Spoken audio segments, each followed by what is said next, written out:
नमस्कार मित्रांनो, स्वागत आहे तुमचं आवडगणिताची या चॅनल मध्ये। आज आपण बघतोय similarity lesson class 10 part second आणि आजचं जे लेक्चर आहे लेक्चर नंबर 3 आहे। आधीची लेक्चरची जी लिंक आहे ती तुम्हाला डिस्क्रिप्शन मध्ये दिलेली आहे, ती तुम्ही बघून घ्या। आजचं लेक्चर इम्पॉर्टंट आहे कारण आजच्या लेक्चर मध्ये आपण थेरम शिकणार आहे। थेरम आहे आपला बेसिक प्रोपोर्शनॅलिटी थेरम। आता थेरम इम्पॉर्टंट काय आहे, जर तुम्हाला थेरमच्या जर कन्सेप्ट क्लिअर असतील तर तुम्ही त्याच्याशी रिलेटेड असणारे एग्जांपल सॉल्व्ह करू शकतात आणि हा जो बीपीटी थेरम आहे त्याच्याशी रिलेटेड असणारे क्वेश्चन्स बोर्ड एक्झामला विचारले जातात। त्यामुळे आजचा जो टॉपिक आहे तो खरंच इम्पॉर्टंट आहे, त्यामुळे व्हिडिओ स्किप करू नका, व्हिडिओ पूर्ण बघा, थेरम व्यवस्थित समजून घ्या। थेरम समजला तर कमेंट करून मला नक्की सांगा की तुम्हाला आजचा व्हिडिओ कसा वाटला ते। आणि चॅनलला पहिल्यांदाच भेट दिली असेल तर चॅनलला सबस्क्राइब करा, व्हिडिओ आवडल्यास व्हिडिओला लाईक करा। तर चला मग बघूया बेसिक प्रोपोर्शनॅलिटी थेरम काय आहे आजच्या व्हिडिओमध्ये। तर बघा, बेसिक प्रोपोर्शनॅलिटी थेरम त्याचा जो शॉर्ट फॉर्म आहे त्याला आपण बीपीटी थेरम असेही म्हणतो। फर्स्ट आपण थेरम रीड करूया आणि थेरम रीड करताना तुम्हाला कळेल की त्यामध्ये थेरमच्या स्टेटमेंटमध्ये तुम्हाला गिव्हन दिलेलं असतं, तुम्हाला काय प्रूफ करायचंय तेही दिलेलं असतं, डायग्राम कशी ड्रॉ करायची तेही त्या स्टेटमेंटमध्ये असतं। त्यामुळे स्टेटमेंट रीड करताना कधीही थेरमचं स्टेटमेंट जेव्हा रीड करता त्यावेळेला स्टेटमेंट केअरफुली रीड करा, जेणेकरून तुम्हाला त्याच्याशी रिलेटेड असणारी डायग्राम ड्रॉ करता यावी आणि त्यात काय गिव्हन दिले हे तुम्हाला समजलं पाहिजे आणि त्यामध्ये तुम्हाला काय प्रूफ करायचंय हेही लक्षात आलं पाहिजे। तर बघा, स्टेटमेंट आपण रीड करतोय। फर्स्ट स्टेटमेंट रीड करताना काय सांगितलेलं आहे बघा, इफ, ज्यावेळेला स्टेटमेंट इफ पासून स्टार्ट होतं त्यावेळेला आपल्याला काय दिलेलं असतं तर गिव्हन दिलेलं असतं, ठीक आहे। तर आता काय सांगितलेलं बघा, a line parallel to a side and of a triangle intersect the remaining sides in two distinct points, okay. Then, आता देनच्या नंतर जे स्टेटमेंट असतं ते काय असतं आपलं, प्रूव्ह दॅट, म्हणजे ते आपल्याला प्रूव्ह करायचंय। फर्स्ट आपल्याला गिव्हन काय सांगितलेलं आहे बघा, तर a line parallel to the side of a triangle intersect remaining sides in a two distinct point, म्हणजे आपल्याला डायग्राम फर्स्ट ड्रॉ करताना काय करायला बघा, फर्स्ट काय करणार आहे आपण, एक ट्रायंगल दिलेलं आहे बरोबर। आता ट्रायंगल मध्ये आपण काय घेतलं, ए बी सी घेतलेलं आहे। एक पॅरलल लाईन आहे जी काय आहे तर थर्ड लाईनला काय आहे, पॅरलल आहे बरोबर। एक लाईन अशी ड्रॉ केली आपण जी काय आहे थर्ड लाईनला पॅरलल आहे आणि राहिलेल्या ज्या दोन बाजू आहेत त्या बाजूंना ती काय करते, इंटरसेक्ट करते। हे आपल्याला काय दिलेले आहे, गिव्हन मध्ये दिलेले आणि तेच आपण फर्स्ट काय करणार आहे, राईट करणार आहे, गिव्हन, ठीक आहे। आता गिव्हन मध्ये आपल्याला काय सांगितलेलं आहे बघा, तर लाईन एल पॅरलल टू, काय सांगितलेलं आहे, कुठली बाजू आहे आपली इथं थर्ड ट्रायंगलची बाजू, तर बीसी बरोबर। आता intersect at point, which point, P and Q, म्हणजे पी आणि क्यू पॉइंट मध्ये ती इंटरसेक्ट करते। इंटरसेक्ट मीन छेदते, ठीक आहे। आता कुठं छेदते बघा, अँड लाईन यल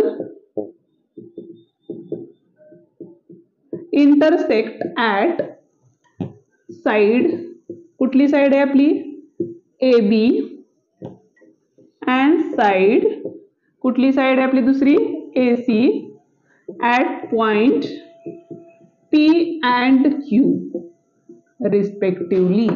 आता रिस्पेक्टिव्हलीचा अर्थ काय होतो बघा, तर आपण पहिल्यांदा काय घेतले, साइड ए बी आणि साइड ए सी ला कुठल्या पॉइंट मध्ये, ए आणि क्यू, म्हणजे ए बी ला पी मध्ये आणि ए सी ला क्यू या पॉइंट मध्ये इंटरसेक्ट करते। म्हणून मी काय लिहिलं, line L intersect at A B and B C point P and Q respectively, okay. आता आपल्याला काय करायचंय बघा, पुढचं प्रूफ दॅट, तुम्हाला प्रूफ काय करायचंय, तर देनच्या नंतर जे स्टेटमेंट असतं ते काय असतं आपलं, प्रूफ दॅट असतं। तर काय सांगितलेलं बघा, the line divides the sides in the same proportion. आता लाईन डिवाइड झाली आहे, कुठं डिवाइड झाली बघा, एपी आणि पीबी आणि इकडे काय ए क्यू आणि क्यूसी मध्ये डिवाइड झालेले आहे। तर त्याचे जे रेशो तयार होतात त्या दोन्ही लाईनचे डिवाइड झालेले ते रेशो प्रपोर्शनेट मध्ये आहेत। म्हणजेच प्रूफ काय करायचं आपल्याला, प्रूफ काय प्रूव्ह करायचंय आपल्याला, प्रूफ काय करायचंय, तर AP upon PB is equals to A Q upon QC, ठीक आहे। आता मी एक कन्स्ट्रक्शन्स केले जे स्मॉल कन्स्ट्रक्शन आहे, म्हणजेच काय केलं बघा, तर कन्स्ट्रक्शन्स मध्ये मी पीसी आणि हा बी क्यू जॉईन केलेला आहे। म्हणून आपण काय लिहिणार आहे, कन्स्ट्रक्शनच्या ज्या वेळेला लाईन्स ड्रॉ करतो त्यावेळेला डॉटेड लाईन्सनी दाखवायचे असतात, म्हणून टू कन्स्ट्रक्शन काय केलेलं आहे, तर जॉईन PC अँड BQ. इथं सेगमेंट राईट केला तरी चालेल, segment PC and segment BQ आपण काय केलेलं आहे, जॉईन केलेलं आहे. ठीक आहे.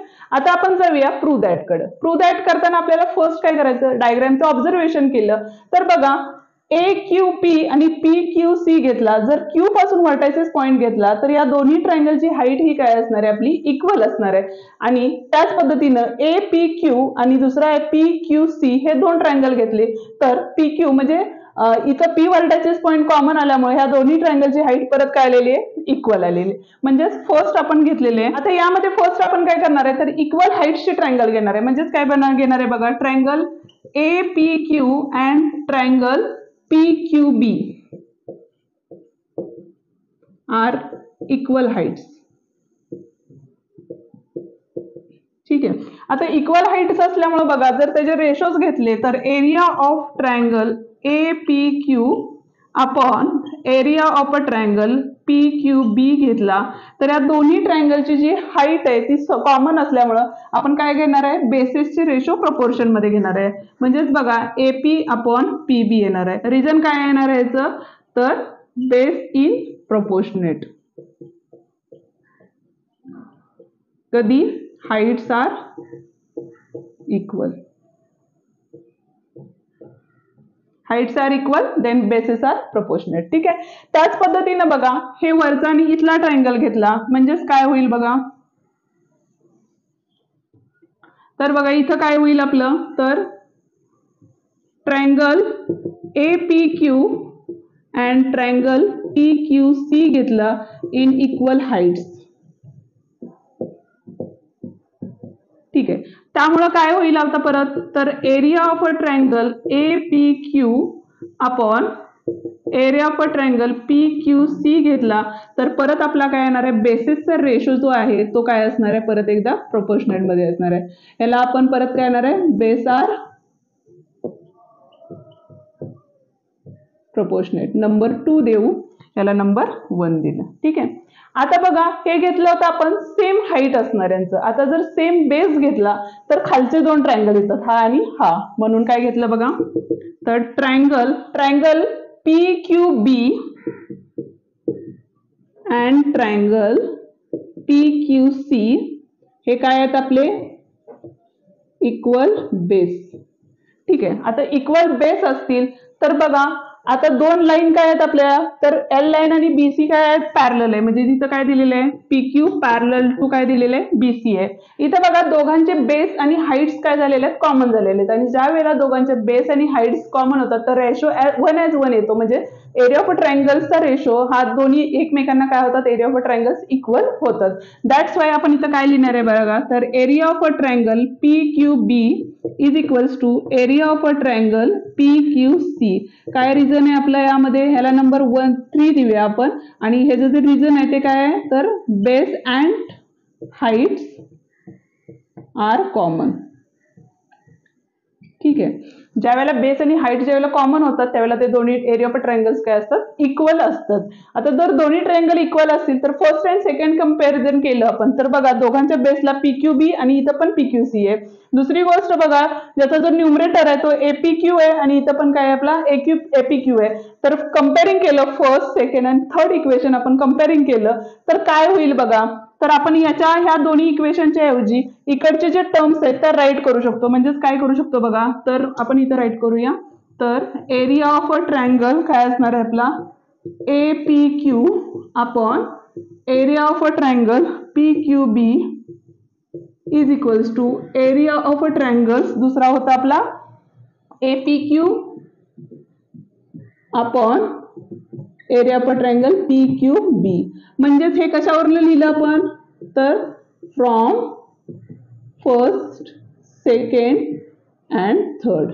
ठीक आहे.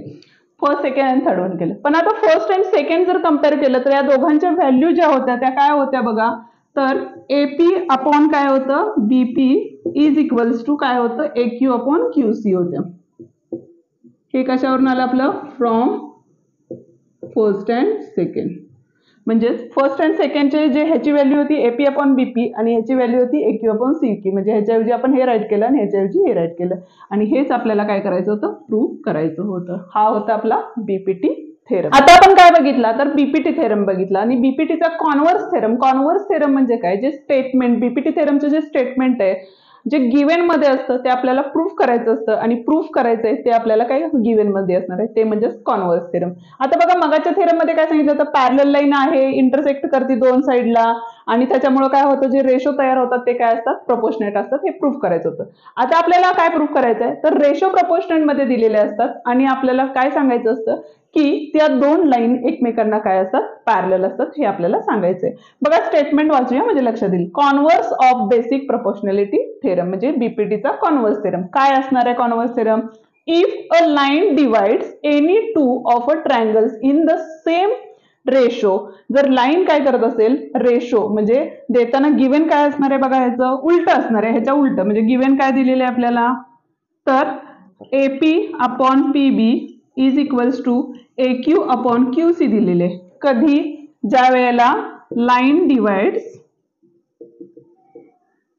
साइड्स, काय कुठली लाईन आहे आपली, line divides L the sides, कुठले आहेत आपल्या साइड्स तर एपी अँड एक्यू, बरोबर, sorry AC at P and Q respectively. ठीक आहे, म्हणजे एपी ला पी मध्ये आणि एसी ला क्यू मध्ये इंटरसेक्ट करतात, कुठं, पी आणि क्यू मध्ये. ठीक आहे, आता आपल्याला प्रूफ काय करायचं आहे, प्रूफ काय असणार आहे यामध्ये, प्रूफ किंवा काय स्टेटमेंट म्हणजे जे प्रूफ करून येणारे जे स्टेटमेंट असणार आहे ते काय असणार आहे तर लाईन यल पॅरलल साइड काय असणार आहे आपली बीसी, हे आपल्याला काय करायचंय, प्रूफ करायचंय.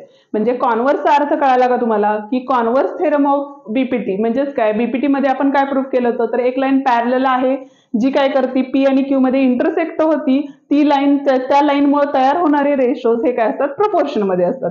आणि त्याचा कॉन्व्हर्स थेरम काय आहे, जर रेशो प्रपोर्शन मध्ये असतील आणि ती लाईन त्या ट्रायंगलला दोन पॉइंट मध्ये इंटरसेक्ट, दोन साइडला दोन पॉइंट मध्ये इंटरसेक्ट करत असेल तर ती लाईन तिसऱ्या लाईनला काय असती, पॅरलल असती. म्हणजे प्रूफ काय करायचं आपल्याला तर लाईन पॅरलल टू बीसी. हा होता आपला कॉन्व्हर्स थेरम. व्हिडिओ या ठिकाणी संपलेला आहे. आजचा थेरम जो शिकवला आहे तो थेरम तुम्हाला समजला का ते तुम्ही मला कमेंट करून नक्की सांगा. व्हिडिओ आवडला असेल तर व्हिडिओला लाईक करा, चॅनलला सबस्क्राईब अजूनही केलं नसेल तर चॅनलला सबस्क्राईब करा. थँक्यू.